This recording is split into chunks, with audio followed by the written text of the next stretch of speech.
Hello বন্ধুরা, আসসালামু আলাইকুম। আশা করি সকলে ভালো আছেন। আমি আলহামদুলিল্লাহ ভালো আছি। আমার এসএম রানা চ্যানেলের পক্ষ থেকে সকলে আন্তরিক ভালোবাসা অভিনন্দন রইল। আমরা মালয়েশিয়ার এক পাম অয়েল বাগানে আসছি। আপনাদেরকে পাম অয়েল বাগানটা ঘুরে ঘুরে দেখাবো। পাম অয়েল বাগানে কি কি এবং কিভাবে আমাদের বাঙালিরা আমরা কিভাবে পাম অয়েলে কষ্ট করে কাজ করে। দেখেন এই পাম অয়েল বাগানটা এত জঙ্গল এতটাই যে জঙ্গলটা দেখলেই মানে ভয় লাগে যায়। দেখেন এই যে আমি অলরেডি পাম অয়েল বাগানের ভিতরে প্রবেশ করছি।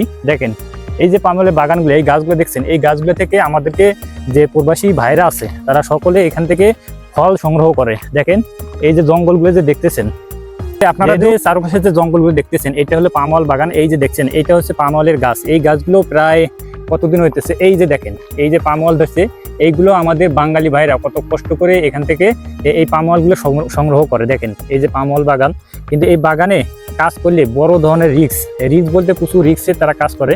যেহেতু পাম অয়েল বাগান এই মালয়েশিয়ায় পাম অয়েল বাগানে বেশি দর্শক দেখে না। দেখেন এই যে কি পাম অয়েলের গাছ, এত বড় বড় গাছ, কিন্তু এখান থেকে এই যে গাছটা দেখতেছেন, এই যে গাছটাতে এখন পাম অয়েল মনে করো পরিষ্কার করলে আবার নতুন করে পাম অয়েল ধরবে, কিন্তু এখনো এখানে পাম অয়েলের আর এই জঙ্গলের মধ্যে কিভাবে আমরা বা যারা পাম অয়েলে কাজ করে তারা কিভাবে থাকে, এত কষ্ট করে তারা টাকা উপার্জন করে এবং দেশে বা তার পরিবারের জন্য এই জঙ্গলের মধ্যে থাকতে হয়। এবং এই জঙ্গলে এত কষ্ট করে তাদেরকে পাম অয়েল সংগ্রহ করে এবং সেখান থেকে টাকা ইনকাম করে এবং বাংলাদেশে তার পরিবারের জন্য এই টাকাগুলো তাদের কাছে পাঠায়। দেখেন এই যে জঙ্গল, এই জঙ্গলের মধ্যে এত জঙ্গলগুলো দেখলে গা মনে করে শিংড়ি উঠে যায়। তারপরেও এই যতই কষ্টের মধ্যে এই পাম অয়েল বাগানে তাদেরকে কাজ করতে হয়। যারা বাংলাদেশ থেকে বলেন যে বিদেশে এতটা সহজে টাকা ইনকাম করা যায়, যারা বিদেশে থাকে এবং যারা কাজ করে, দেখেন এই যে পাম অয়েলের গাছটা কত বড়, এই গাছে উঠি এখানে চড়ে তাদেরকে পাম অয়েল ঝুটতে হয়। বা এই যে গাছটা দেখতেছেন, এই গাছটার মধ্যে পাম অয়েল, দেখেন এই যে পাম অয়েলগুলো যদি আপনাদের দেখাই, এই যে পাম অয়েলগুলো এখন নষ্ট হয়ে গেছে যেহেতু এখানে যত্ন করা পড়ে না। এই যে এই পাশে একটা পাম অয়েলের গাছ আছে, দেখেন এই যে গাছটা, এই গাছটাতে পাম অয়েল ধরেছে, কিন্তু যত্নের কারণে এই পাম অয়েলগুলো নষ্ট হয়ে গেছে। যখন এখানে যারা পাম অয়েলে কাজ করে, জঙ্গল এবং প্রচুর সাপের মধ্যে তাদেরকে এই জঙ্গলের মধ্যে কাজ করতে হয়।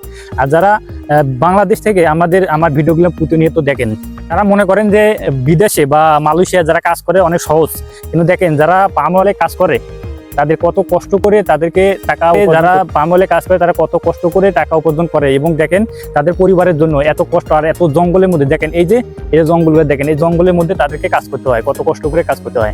দর্শক ভিডিওটা বেশি করে শেয়ার করে দেন যেন সকল ভাইয়েরা দেখতে পারে। আর যারা কে কোথা থেকে ভিডিওটা দেখতেছেন আর কোন ভিডিও মালয়েশিয়ায় কি ভিডিও আপনারা দেখতেছেন অবশ্যই কমেন্ট করে জানাবেন। আমি আপনাদেরকে প্রতিনিয়ত মালয়েশিয়া নানা ধরনের বিষয় নিয়ে এবং নানা ধরনের বিষয় নিয়ে ভিডিও তৈরি করার চেষ্টা করি। আপনারা যেখান থেকে ভিডিওটা দেখেন অবশ্যই ভিডিওটা শেয়ার করে দেন। সকলকে ধন্যবাদ।